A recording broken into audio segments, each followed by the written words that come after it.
Hi, Dale coming to you from my garage, and it is Halloween time again. My wife has been asking me for a few years now to build her one of those kicking leg Halloween props.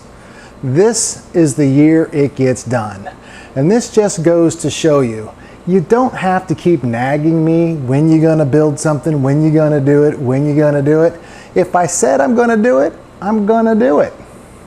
There are a lot of these kicking leg props out there on YouTube, but all the ones that I saw, they only show you the completely built product and kind of show you how it was done. In mine, I'm going to take you from soup to nuts and show you how I built mine. So let's get going and I'll show you how I created my kicking legs prop. To show you how this is going to work, I'm going to use these scrap pieces of wood that I have. These are not the actual pieces, they're shrunk, they're smaller, but it's going to allow you to see how I'm going to build it. I'm going to have a back piece here that's going to work kind of like your hip. I'm going to have two 2x4s that are going to be attached to the bottom like this. These are going to be your upper leg or your thigh. I'm then going to attach here with hinges the lower leg or your shin. I'm going to attach them with hinges so that they'll be able to freely move. I'm going to have a piece of wood here bolted down here, but not so tight that it can't move. It's going to be able to rotate like so. I'm going to take the windshield wiper motor.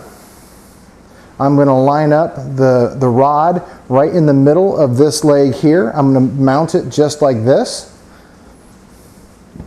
Now what's going to happen is from this, I'm going to connect a aluminum rod from here to this guy here, so that when this rotates, it's going to go back and forth like this. So that means when it comes back like this, I'm going to have rods from either side coming to the bottom legs, so that when it's in this position here, it will pull this one up, this one down. When it comes here, it's going to reverse it. So as this goes back and forth, as the windshield wiper motor goes around and around, the legs are going to be kicking. At least that's the plan. The first item on the agenda is to cut the pieces to size. From scrap 2x4s, I cut the cross piece at 15 inches and the two upper leg portions at 20 inches. For the lower leg portions, I ripped two pieces to 2 inches wide from a scrap 2x8 left over from my bed frame project. The lower leg portions are at 22 inches long. For the rotating piece, I used a piece of scrap 1x2 and cut it down to 14 inches. This project ended up being a great use of my scrap pile, as for all of the wood pieces for this build, I grabbed 100% from the scrap pile. And I must apologize for the blurry shots. I don't know what happened with my camera, but there's a couple of other shots throughout this video where it's a bit blurry. I do apologize. After everything is cut, I lay out the pieces to see how things are going to work, and I found that the rotating bar was not going to have enough room to clear the motor as it rotates back and forth. My fix to this was to simply add a scrap 3/4 inch piece of plywood to the top so that I could push the rocker bar forward a few inches, which would give it plenty of room to clear the motor. Attaching a small piece of scrap 2x4 to the underside of the scrap plywood and then attaching the entire thing to the cross piece will give it more than enough support. I use standard decking screws to attach this platform to the rocker bar as well as to the kicking leg crossbar. I wonder how many times I've said the word scrap so far and how many more times I'm going to say the word scrap. Next, simply attach the upper leg 2x4s to the cross piece with a couple of deck screws. This will be made much more sturdy later, so don't worry. I drew lines at the center of the rocker bar as well as the platform the rocker bar will be attached to, so I could be sure it would be rotating on a center axis. Clamp them down and drilled a 1/4-inch hole through the rocker bar and the platform. I purchased some aluminum flat bar and cut a piece at about 13.5 inches and drilled a 1/4-inch hole in the center of it. I'm going to add the aluminum bar to the rocker bar to give it more strength and sturdiness. When attaching the rocker bar with the aluminum bar to the platform, attach it snugly and then back it off just a bit so the rocker arm doesn't have a lot of slop but still can rotate easily. Make sure to either use 2 nuts that are tightened against each other extremely tightly, or do the easier thing like I did and just use lock nuts. They seem to work great for me so far.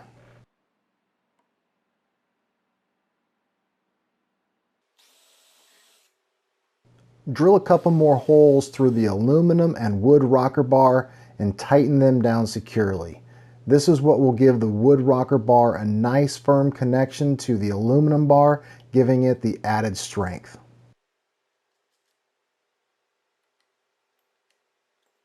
Now it's your turn to pretend that you are a reconstructive surgeon making millions of dollars a year. Using hinges, attach the upper legs to the lower legs. I did have to buy these hinges, but they were only about $3 for a package of 2. I use a self-centering drill bit to make sure the holes go directly in the center of the hinge holes for good alignment, but it really doesn't matter if the hinges are off just a little bit. Again, I apologize for the blurriness on some of these shots. I'm not sure what was going on with my camera.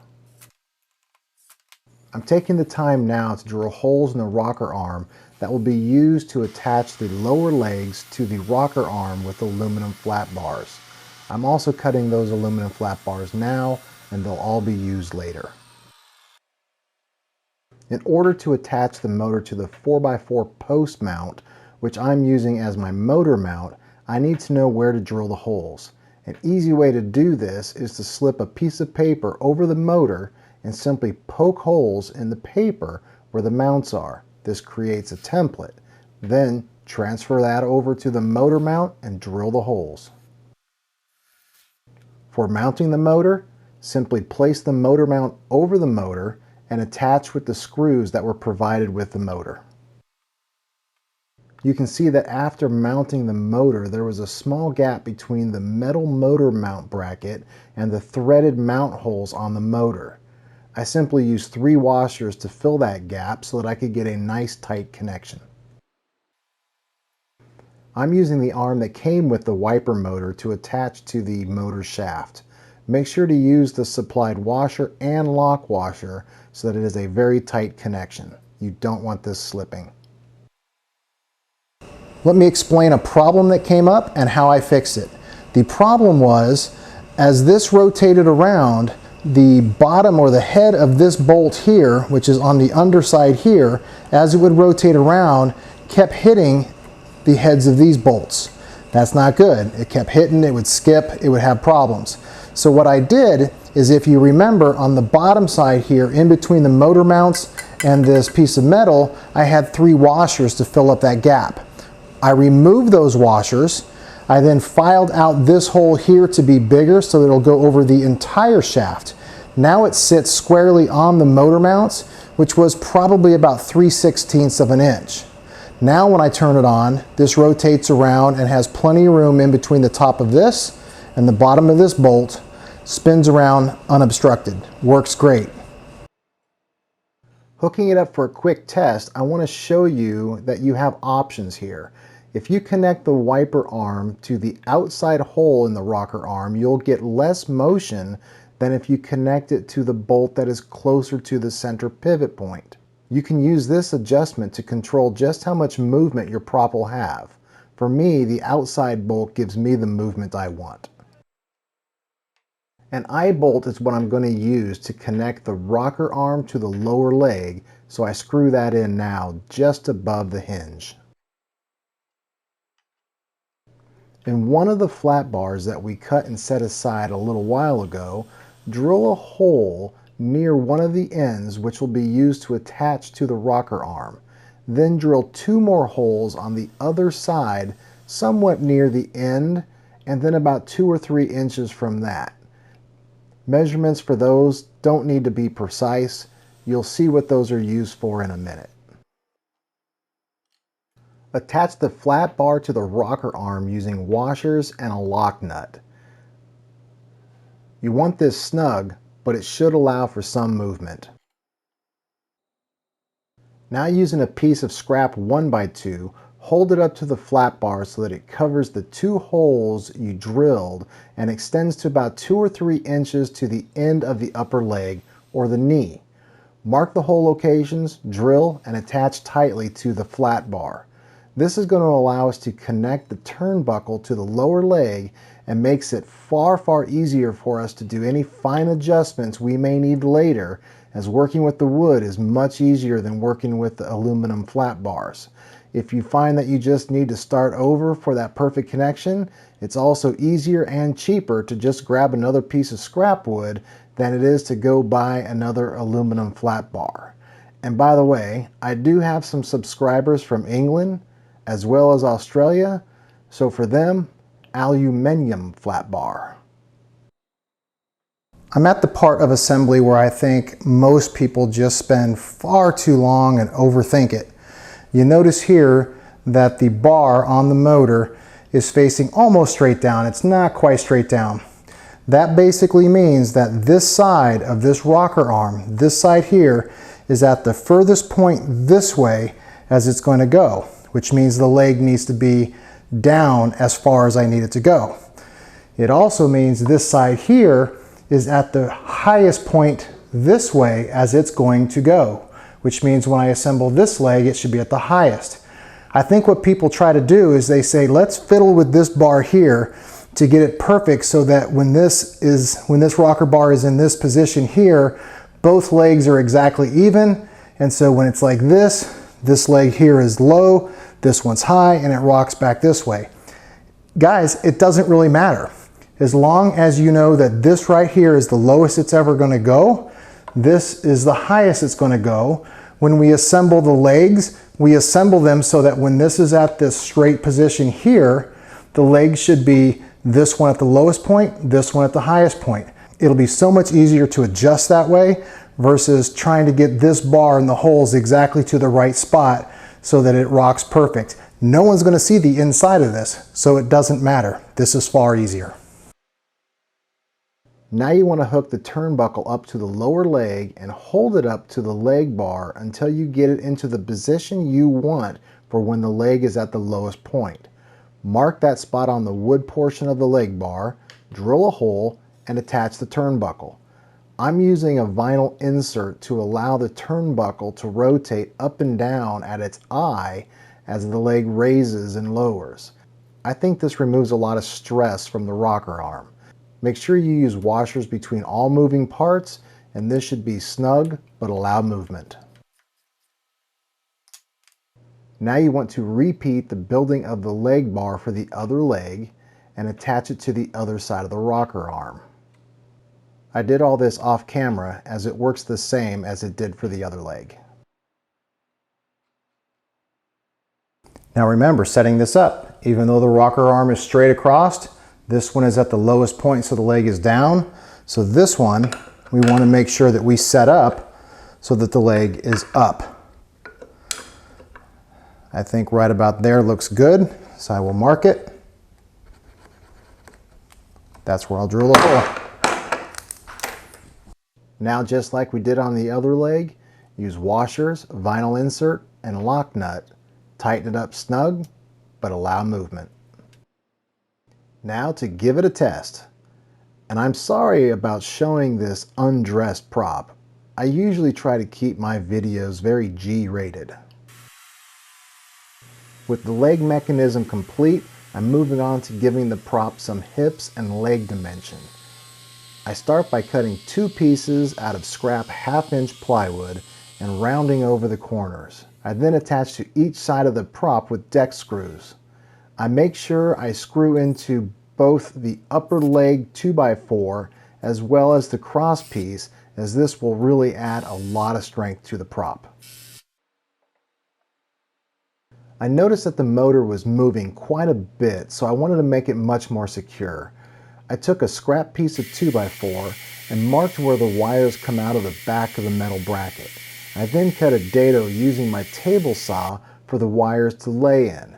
I drilled holes for the bolts and attached to the back of the motor mount bracket. To really secure it down, I then used deck screws and attached it to the side hip piece I just attached. Now the motor does not move at all, even after letting it run for over an hour. Finding more scrap plywood in the garage, I cut 4 more pieces that will be attached to the upper leg along the side and the top. I cut the corner out of all 4 pieces, but really should have only cut them out of 2 pieces.